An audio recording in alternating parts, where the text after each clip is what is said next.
அம்மநாயக்கனூர் அப்படிங்கிற இடத்துல நவராத்திரி உற்சவம் முடிஞ்சது. அங்கேருந்து கிளம்பின பெரியவா திண்டுக்கல், அதுக்கப்புறம் பழனி வந்தா.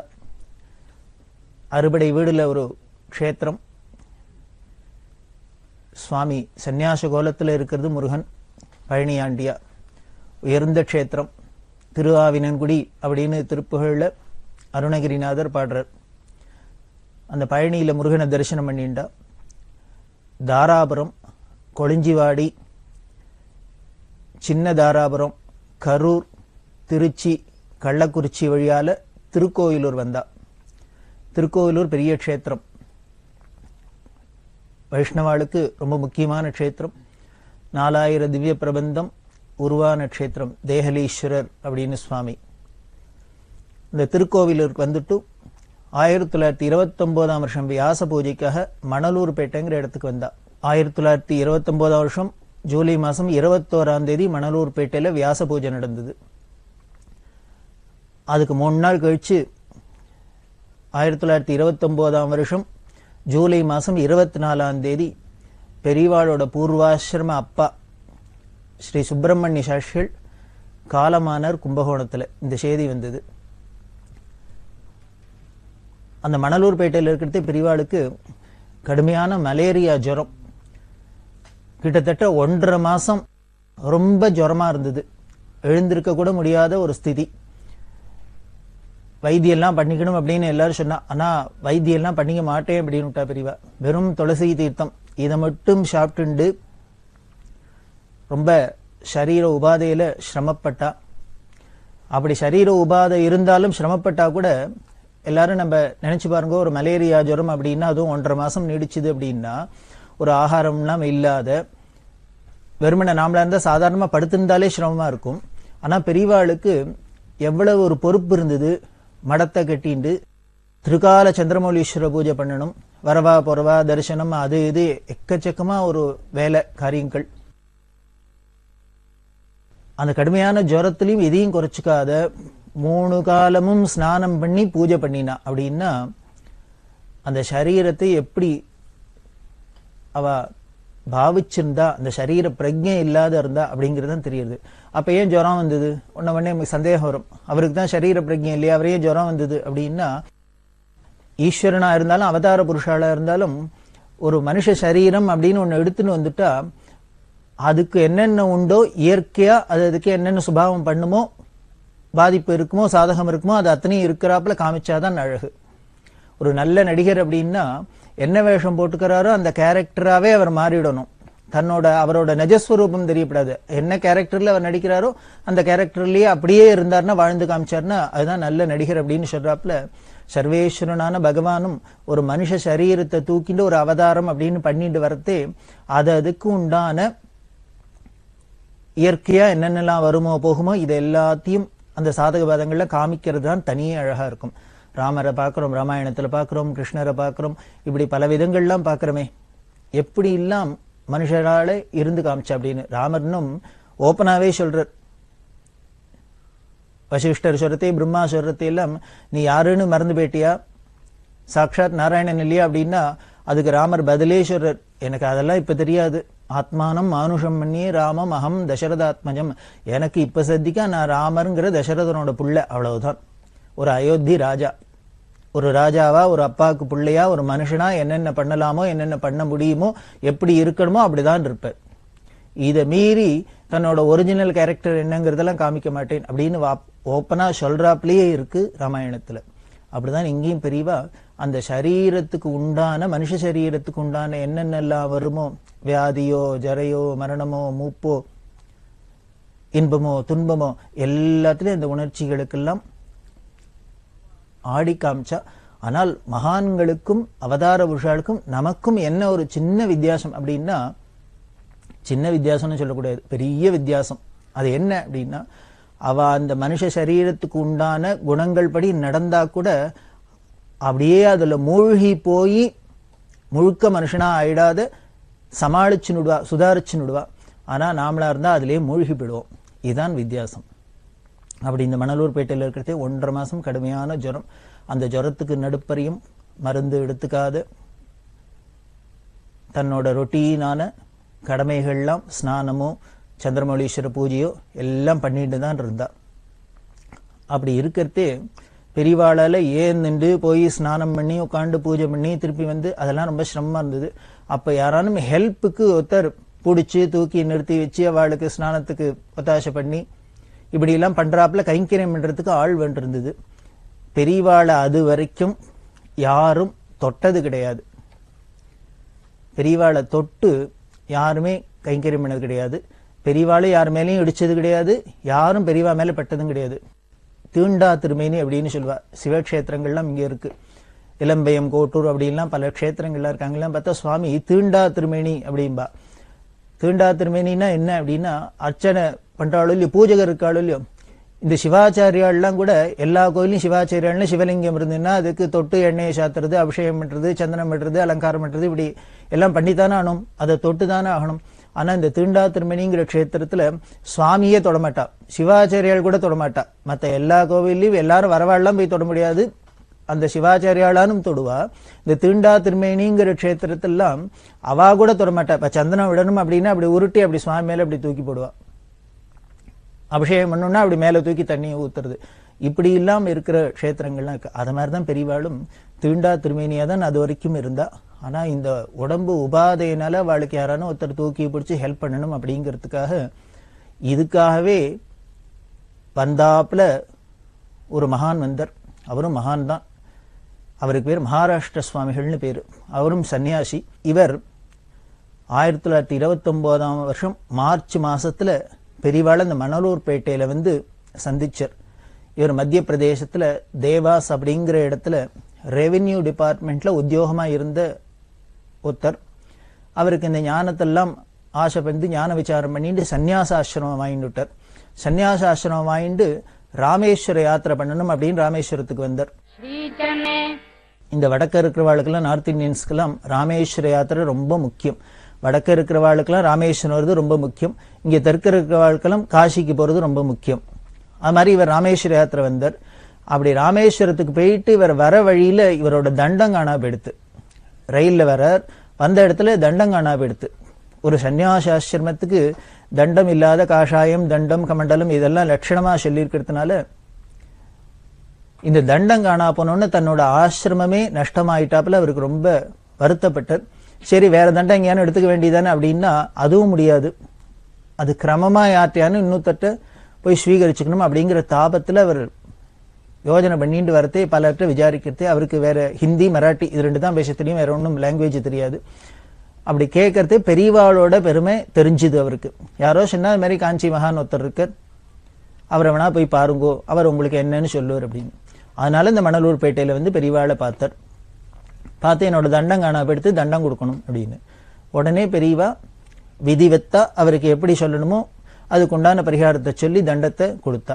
இந்த தண்டத்தை பெரியவாள்கிட்ட வாங்கிண்டத்திலேருந்து பெரியவா தான் தனக்கு குரு அப்படின்னு வரிச்சுட்டு பெரியவாளோடயே இருக்க ஆரம்பிச்சுட்டு, அதுக்கப்புறம் 25 வருஷம் பெரியவாளோடயே இருந்தார். கடைசியில காஞ்சிபுரத்துல அவர் சித்தியான 25 வருஷம் பெரியவாளோடயே இருந்தார்.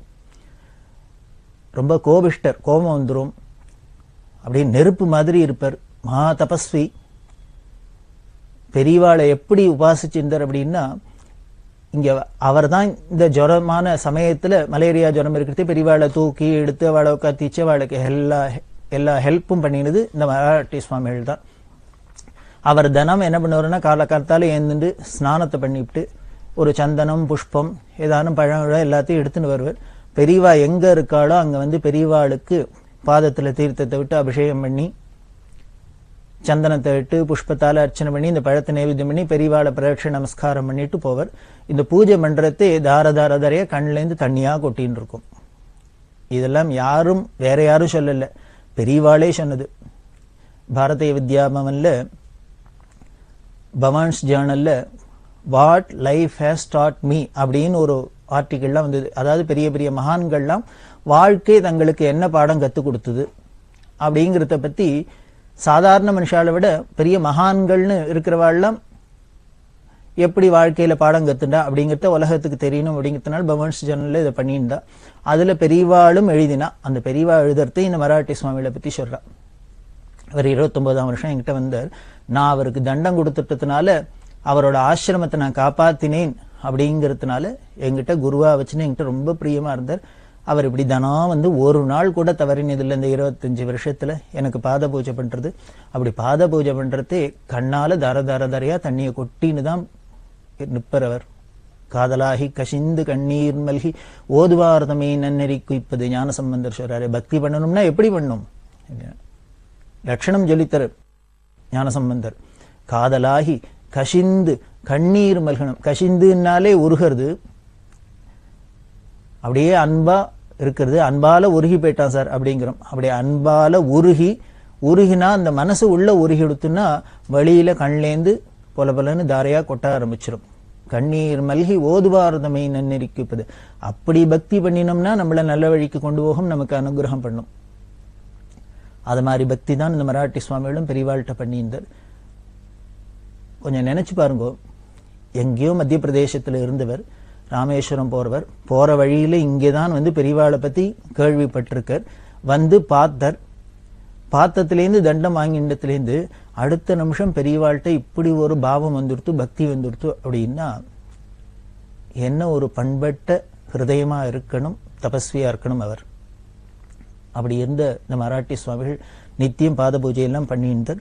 அவர் தான் பெரியவாளுக்கு இப்போ கைங்கர் எல்லாம் பண்ணியிருந்தார். இன்னும் ரொம்ப ஆச்சரியமான விஷயமும் பெரியவா சொல்லியிருக்கா அவரை பத்தி சொல்றதே. இதுக்கப்புறம் 1929 மணலூர்பேட்டையில் இப்படி இருந்தா இல்லையா, இந்த யாத்திரையில் அப்படி பெரியவா போறதே பல க்ஷேத்திரங்களுக்கு போறாளே. அதுல 1932 வருஷம் திருப்பதிக்கு போனா. திருப்பதியில போய் மலை மேல பாலாஜியை போய் தரிசனம் பண்ணிட்டு பெருமாளை தரிசனம் பண்ணிட்டு பெரியவா வரா. இவர் பெரியவாளோட வயசுல பெரியவர் இந்த மராட்டி சுவாமிகள். பெரியவா கிடுகிடுன்னு ஏறி போயிட்டா மேல, இவர் முள்ளதான் ஏறி போக முடிஞ்சது. பெரியவா கோவில்ல போய் தரிசனம் பண்ணிட்டு கோவில் வெளியில வந்தாச்சு. அப்பதான் இந்த மராட்டி சுவாமிகள் உள்ள போறார். கோவில் வாசல்ல பார்த்தோன்னு, அடடா சுவாமிகள் இப்பதான் வராரா, நம்மளோட உள்ள வந்து தரிசனம் இல்லையா அப்படின்னு கேட்டுட்டு என்ன பண்ணா, அந்த அதிகாரிகள்லாம் கூப்பிட்டு, இவர் என்னோட வந்திருக்கார் சுவாமிகள், அதனால இவரை உள்ள அழிச்சுன்னு போய் பெருமாளை தரிசனம் பண்ணி அழிச்சுன்னு வாங்கோ, நான் இங்க வெயிட் பண்றேன் அப்படின்னு. உடனே அவள்லாம் அவரை கூப்பிட்டா, வாங்கோ பெரியவா உத்தரவாருது, உங்களை உள்ள அழிச்சுன்னு போய் தரிசனம் பண்ண சொல்றா, வாங்கோ போய் அழிச்சுன்னு போய் தரிசனம் பண்ணிக்கணும் அப்படின்னு. அவர் கேட்டார், எதுக்கு அப்படின்னார். எதுக்கா? திருப்பதியில கோவில் வாசல்ல போயிட்டு உள்ள வாங்கோ தரிசனம் பண்ணுங்கன்னா எதுக்குன்னா அவளுக்கெல்லாம் ஆச்சரியம் வந்து, இல்ல உள்ளன்னா இருக்கார் பெருமாள், அதனால வந்து தரிசனம் பண்ணும் அப்படின்னு. அதுக்கு மராட்டி சுவாமிகள் சொன்னார், வந்து பாலாஜியா உள்ளையா இருக்கு, இதோன்னா இருக்கு அப்படின்னு. பெரியவா ஐத்தாப்புல நின்று இருக்கா. அங்க என்ன இருக்கு உள்ள? இதோன்னா பெரியவா இருக்கா, இது என்ன பாலாஜி? அதனால அப்ப ஏன் இங்க வந்தேள் அப்படின்னா, பெரியவா ஏதோ மலை மேலே ஏறினா நானும் வந்தேன், பெரியவா கோவிலுக்கு போனா நானும் போறேன், பெரியவா கீழே இறங்கினா இறங்குவேன், அவ்வளவுதான். பெரியவா எங்க போறாளோ எங்க இருக்காளோ அங்கதான் போவேனே வழிய, அவளை பார்த்துட்டே இருக்கணும், அவ பின்னாலே இருக்கணும், அவ நிழல்ல இருக்கணும், இதுதான் லட்சியமே வழிய எனக்கு இதை தவிர வேற ஒன்றும் தெரியல. பெருமாளா இனிமே விஷ்ணுவா அம்பாளா எதை பத்தி எனக்கு தெரியாது. பெரியவா தான் சர்வமும். அவ வந்தா அதனால வந்தேன், அதனால நான் உள்ளெல்லாம் வரமாட்டேன், என்ன மன்னிச்சுங்கோ அப்படின்னார். பெரியவா சொன்னதுக்காக என்ன பண்ணார், பெரியவா வாக்க தட்டப்படாதோ இல்லையோ, அதனால பெரியவாள்கிட்ட பிரார்த்தனை பண்ணிட்டார். இதுதான் பாலாஜி, பிரத்யட்சமா பாலாஜியை பார்த்துட்டு இருக்கேன் அப்படின்ட்டு பெரியவாளுக்கு நமஸ்காரம் பண்ணார், கீழே இறங்கிட்டார். எப்பேற்பட்ட மகான் தபஸ்வின்னு முன்னாலே சொன்னோம். அப்பேற்பட்டவர் திருப்பதி கோவில் வாசல்ல போய் உள்ளுக்குள்ள போய் தரிசனம் பண்ணாத வந்த ஒரே ஆளா இருக்கும்னா யாரா இருக்கும் உலகத்துலன்னா இந்த மராட்டி சுவாமிகளா தான் இருக்கும். அப்படின்னா பெரியவாளை எப்படி அவர் புரிஞ்சுன்னு இருக்கார் அப்படிங்கிறது நமக்கெல்லாம் புரியணும், அவ்வளவுதான். இந்த மணலூர்பேட்டை சாதுர்மாசியம் முடிஞ்சோன்னு பெரியவா விழுப்புரத்துக்கு வந்தா. விழுப்புரத்துல பெரியவாளோட அவதார ஸ்தலம், அங்கதான் பெரியவா அவதாரம் பண்ணா அப்படின்னு பார்த்தோம். அந்த ஊர்லயே பிறந்து வளர்ந்து இருந்த ஒருத்தர் இன்னைக்கு சுவாமிகளா வர்றார் அப்படின்னா அந்த ஊர் ஜனங்களுக்கெல்லாம் எவ்வளவு பெருமையா இருக்கும். எல்லாருக்குமே பெரியவா பெரியவா நம்ம பெரியவா அப்படின்னு பெருமைன்னா கூட, இவர் எங்கூர் பெரியவா, எங்க ஊர்ல பிறந்தார், எங்க ஊர்ல வளர்ந்தார் அப்படின்னா அது ஒரு தனி சுவாதீனம், ஒரு பாந்தவியம், அன்பு இல்லையோ. அது மாதிரி இந்த விழுப்புரமே கோலாகலமா பெரியவாளை வரவேற்றுது. அந்த விழுப்புரத்துக்கு அப்புறம் திண்டிவனம், திண்டிவனத்திலையும் பெரியவா இருந்திருக்கான்னு சொன்னோம். பெரியவா இந்த காமகோடி பீடத்துக்கு வரத்துக்கு முன்னால திண்டிவனத்திலேயும் தான் கலவைக்கு வந்து சன்னியாசாசனம் வேண்டாம். அப்படி திண்டிவனத்தெல்லாம் யாத்திரை பண்ணிட்டு தண்டலம்ங்கிற இடம், தண்டலத்துக்கு வந்தா. பக்தியில ஒவ்வொருத்தரோட பக்தியை பார்க்கிறோம். பிரகலாதன் சொல்றாரு நவவித பக்தி அப்படின்னு எல்லாம் சொல்றார். அப்படி பக்தி பலவிதமா இருந்தா கூட அது அவளோட குணாதிசயங்களுக்கு ஏத்தாப்புல அந்த பக்தியும் இருக்கு. ஆனாலும் எல்லாமே அழகா இருக்கு. எந்த விதமான பக்தி பண்ணினாலும் அழகா தானே இருக்கு. அப்படி இந்த தண்டலத்துல ஒரு பக்தர், இவர் ஆடு மாடு மேய்ச்சிருக்கிற இடையர். அந்த ஊருக்கு பெரியவா பேருக்கா, எல்லாரும் ஊர் ஜனங்கள்லாம் பார்க்கறாப்புல இவரும் பார்த்தார். இவர் பார்த்தவர் பெரியவாள என்னன்னு தெரியல, ஒரு ஆகர்ஷணம், ஈர்ப்பு. இதெல்லாம் என்னன்னு சொல்றது, காரணம் என்ன சொல்றது? ஜென்ம ஜென்மாந்திர தொடர்பு இருந்தா தான் அப்படி முடியுமே வழிய. பெரியவாளோட தம்பி சிவன் சார்னு பெரிய மகான், பெரியவாளே இவர் மகான் அப்படின்னு சொல்லியிருக்கா. அந்த சிவன் சார் ஞான நிஷ்டராவே இருந்திருந்தார். அவர்கிட்ட ஒருத்தர் வந்த லக்ஷ்மி நாராயணன், அவருக்கு முன்னால தெரியாது, அவரோட ஃப்ரெண்டு மூலியமா இன்ட்ரடக்ஷன் மூலியமா வந்தார். வந்தவர் சிவன் சார்ட்டே ரொம்ப ஈடுபட்டு அங்கேயே இருந்தார். அப்போ சிவன் சார் அவர்கிட்ட சொன்னாராம், நீ என்னமோ இப்பதான் முதல்ல என்ன பாக்குறேன்னு நினைச்சுக்காத, ஜென்ம ஜென்மாந்திரமான தொடர்பு இருந்தாதான் இப்படி சந்திக்க முடியும், நாம ஒருத்தருக்கு ஒருத்தர் பார்த்துக்க முடியும். அதனால அது உனக்கு தெரியாது, எனக்கு தெரியும் அப்படின்னு சொன்னான். இப்படி ஒரு சார் சொன்னார்னா, சிவன் சார் சொன்னார்னா அதே மாதிரி தானே எல்லாருக்குமே. இவர் இப்ப இடையரா இருந்தா கூட, ஆடு மாடு மேய்ச்சிருந்தா கூட, பெரியவாளை பார்த்தோன்னு ஏதோ எத்தனையோ சாமான பாக்குறோம் உலகத்துல, எத்தனையோ பேரை பாக்குறோம், எத்தனையோ பேரோட பழகிறோம்.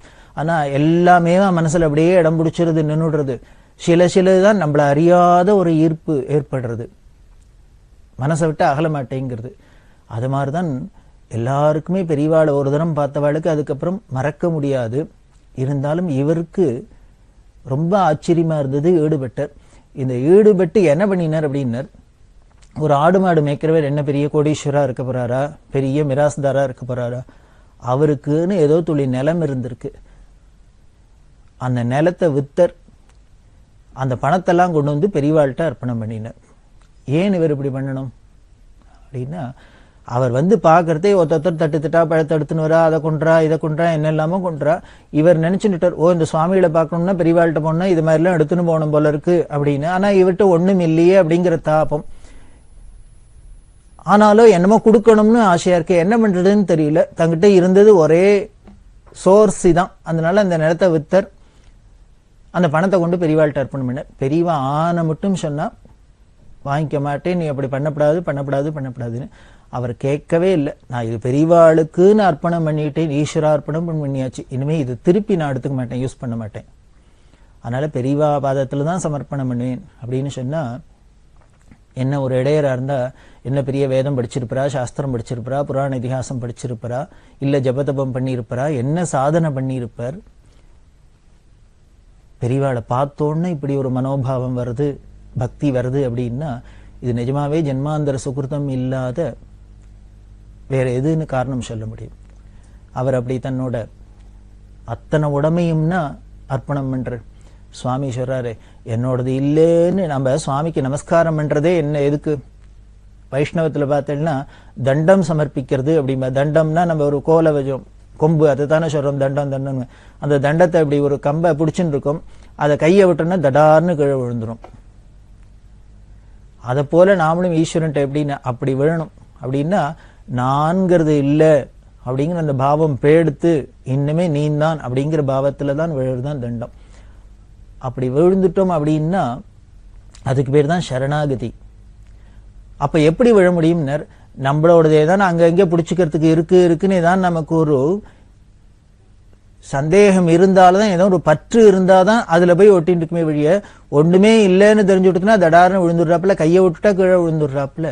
நம்மளோடதுன்னு எதுவும் இல்லை, எல்லாம் ஈஸ்வரனது அப்படின்னு பண்றதுதான். தண்டம் சமர்ப்பிக்கிறதுன்னா நமஸ்காரம் பண்ணினா மட்டும் போறாது, இப்படி தன்னோட உடல், பொருள், ஆவி அப்படிங்கிறாளே அத்தனையும் அர்ப்பணம் பண்றாப்புல இந்த இடையர் பண்ணினர்.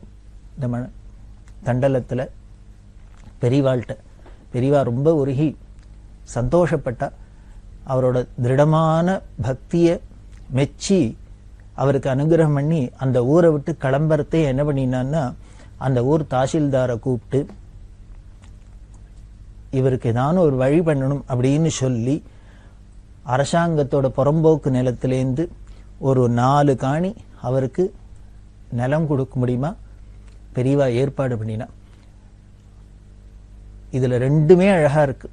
அவர் தன்னோடதுக்கு தனக்குன்னு இனிமே எதுவும் இல்லை, எல்லாம் ஈஸ்வரா ஏ குருநாதா உனக்குத்தான் அப்படின்னு தன்னோடது அத்தனையும் பெரியவாளுக்கு அர்ப்பணம் பண்ணின அந்த இடையரோட பக்தியை சொல்றதா?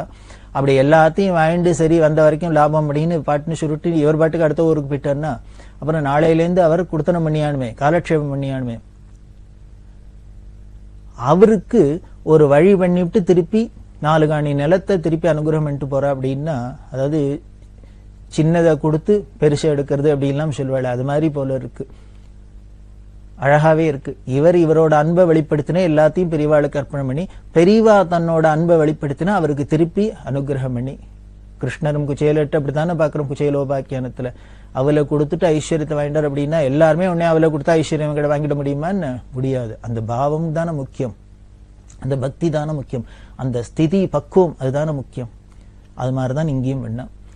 இப்படி 63 நாயன்மார்ல பாக்குறவை எத்தனை பேர் இருக்கா, எத்தனை ஜாதியில வர்ணத்தை சேர்ந்தவாழ்லாம், எப்படி எல்லாம் ஈஸ்வரன்ட்ட ஒருகி இருக்கா. ஏற்பகை நாயனார் அப்படின்னு ஒருத்தர், அவர் ஈஸ்வரனுக்கு எப்படி அர்ப்பணம் பண்ணார். அவரோட அந்த குணத்தை, உதார குணத்தை ஈஸ்வரன்னு கேட்டுட்டா, சிவனடியான்னு கேட்டுட்டா, பக்தான்னு கேட்டுட்டா எதுவா இருந்தாலும் கொடுக்கறதுக்கு தயங்க மாட்டார். அப்படி ஒரு யோஜனை இல்லாத கொடுக்கறது. அவரோட அந்த சிறப்பு தெரியணுங்கிறதுக்காகவே ஈஸ்வரன் பண்ண சிவனடியார் வேஷத்துல வந்து அவர்கிட்ட கேட்ட என்ன கேட்டார், உன்னோட மனைவியை கொடுன்னு கேட்டார். யாரானு கேட்கறவாதான் அப்படி கேட்பாளா? இல்ல அவரானும் கொடுப்பறான்னர். கொடுத்தேன்னு கொடுத்துட்டார். உடனே ரிஷபாரூடன காட்சி எடுத்து இப்படி கூட இருப்பாளா அப்படின்னு, இயற்கைக்கு மாறா இருக்கே.